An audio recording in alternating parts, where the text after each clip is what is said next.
Aloha, friends. Thanks for tuning in. I wanted to share a profound experience I had about 6 years ago when I was living in Long Island. And it happened, it was 2016, and it was during a time when I was going through a really dark space in my life. And that's actually the time when my memoir, Fearless Freedom Becoming Soulfire, was inspired to be written, where I finally had the patience to sit and write my life story. I always knew my whole life I would be writing a book, but it's kind of overwhelming when you think, oh, I'm going to write a story about my life. Like, where do you start?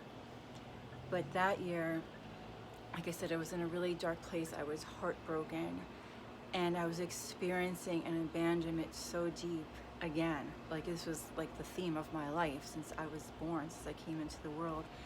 And I couldn't handle it anymore. I was like, I'm done.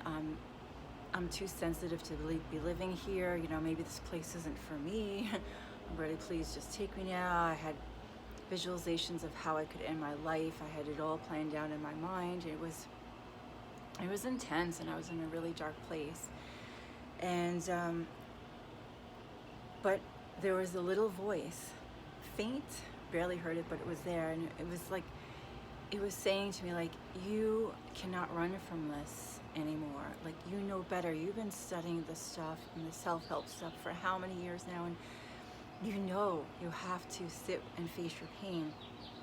And you can't put your pain in a little box and put it away for later. You have to do it now. So every day I'd wake up in the morning and I would make my coffee first. Then I would get to my yoga mat. I'd light a candle. I'd do my meditation. I'd pray. I'd talk to God. I'd cry. And then I would journal. And there was something about putting the pen to paper and I always felt that way. That's very cathartic. Like, writing is very cathartic for me. And I was healing. As I was writing, I was healing. And after 11 days of this, all of a sudden I was like, I kept hearing the Spirit saying to me, you're going to write your life story and share it with people. And I was like, no, I'm not. And they're like, you're going to write your life story. I'm like, no, stop talking to me. I am not doing that. Please leave me alone. But every day it was like, you're going to write your life story. I was like, finally I was like, oh, fine, okay. I just gave in, and it took me like the next year and a half for me. I mean, I literally just went all in. When I do something, I go 100%. And anyway, then my book was published the next year. But during that time when I was journaling, on the 11th day when I was done, I felt like this lightness and this freedom lift off of my heart. And I thought, I need to do some movement. Like, I have not been doing any yoga or any physical exercise. So I got on my yoga mat, and I had this brilliant idea that for every year I was born, I was alive, I would do a sun salutation. So at the time I was, I believe, like 46, 47. And so I started like 1, and I do my sun salutation, 2, and I breathe and do the sun salutation. And what's really interesting is that on certain years I would just be crying, and I didn't understand why. And it's pretty hard to cry in downward dog, or your boogers going up your nose when you're upside down, but I was bawling in certain years. And anyway, when I got towards like 43, 44, I felt like stronger, and then I started doing Surya Namaskar B and adding Warrior 1 and Utkatasana, and I felt like so strong. And by the time I was done, I felt like this release, not just like in my physical body, but my heart and my mind. It was just like all that suffering and that heartache and pain and sorrow was just gone. And I was like, and I felt happy, and I was smiling. I don't think I had smiled for like a year. And I was just like, oh my God, what is this? What is this feeling? It's like this joy. And I felt so amazing. And I thought, wow, I have something here. Like, I discovered something, like a way to process. And like the most deep-seated sorrow and pain and heartache like can be overcome and can be processed out. And that just showed me how it's all tied in. But it's not just, it's the mental, it's the emotional, and it was the physical. Like, when I put it through my body and released it, it was gone. And so during that time, what happened was I went outside to walk my dog, and I was in the backyard. And it's very hard to describe what I experienced with little human words, because it was so profound and so,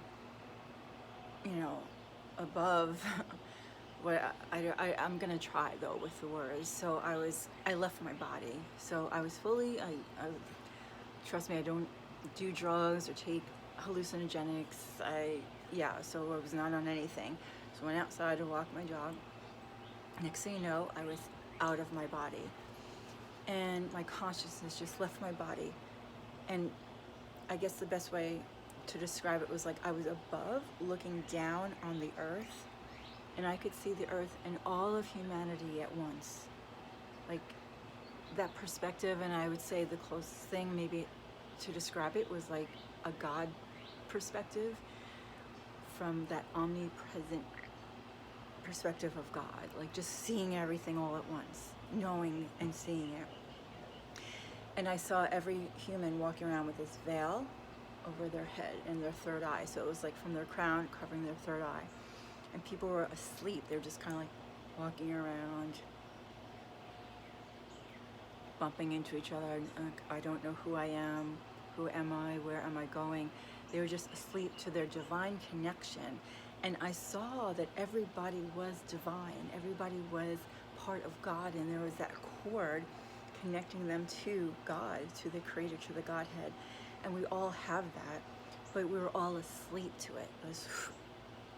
And then I saw it all at once, and then I felt something. It was overwhelming. It was just, and I gasped, and then I was right back in my body. And then I just stood there, and I was like, okay, I'm just gonna take that one in for a minute. Please not let me forget that, because that was so profound. I, like I said, there's hardly any words.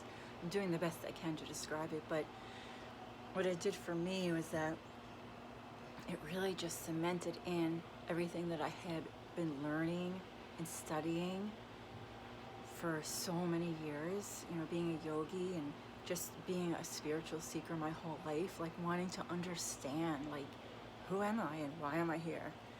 Why the heck is the world the way it is, and what is going on down here?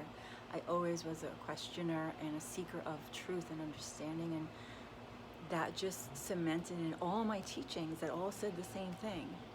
You are God having this human experience. You are a spiritual being having this human experience, having this physical experience. And I saw it, and that's what we were. We were all walking around asleep to our divinity within. And so I wanted to just end with this little brief reading from my second book, You Are Your Own Beloved, which was published at the end of last year. And the petal is called Holographic Wholeness. If you take a cup of ocean water out of the ocean, the contents of the cup is the same as the ocean, just more concentrated. The contents of the cup being separated from the ocean doesn't mean you call it something else. It is still the ocean.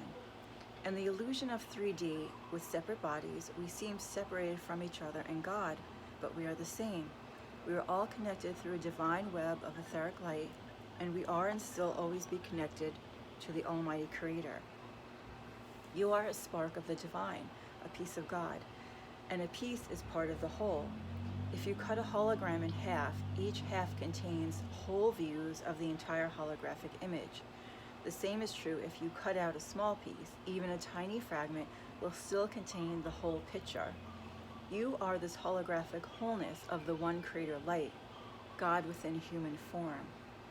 You do not need healing. You are already healed. Thanks for tuning in. And I will see you soon. Namaste.